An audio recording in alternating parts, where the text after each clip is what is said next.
Parmi les nouvelles espérances données à l'homme, la plus grande n'est-elle pas de retrouver une part de sa jeunesse physique? Cette espérance, l'hétérogreffe nous l'apporte.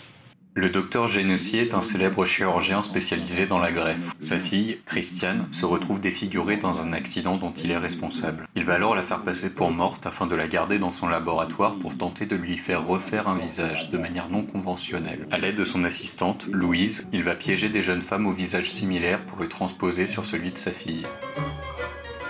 Je vois que vous êtes seule, mademoiselle. Si vous voulez profiter de ce billet, une amie devait venir avec moi, mais elle n'est pas là. Mais avec plaisir, madame. L'ennui, c'est que je n'avais pas l'intention de prendre une place trop chère. Mais rassurez-vous, ce billet, je vous l'offre. Merci.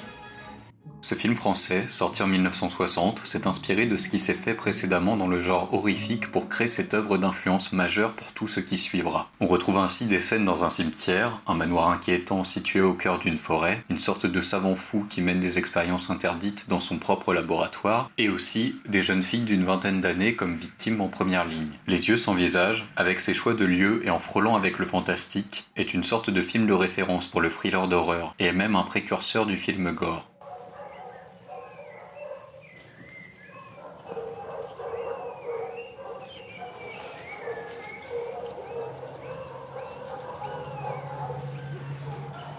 Ces chiens, il y en a combien?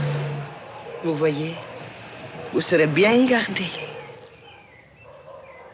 Le film sait prendre son temps pour faire monter la tension et accentuer l'horreur à venir. Ainsi, quand l'assistante Louise emmène une jeune fille jusqu'au manoir avec pour prétexte de lui faire visiter une chambre, le réalisateur Georges Franju n'ellipse pas tout le trajet et au contraire nous donne bien à voir les réticences de la victime qui sent de plus en plus un étau se resserrer autour d'elle. De même, la dissection se fait lentement, proprement, sur plusieurs minutes. Le spectateur retrouve ainsi l'état de tension de ce chirurgien transpirant qui se doit de rester entièrement concentré.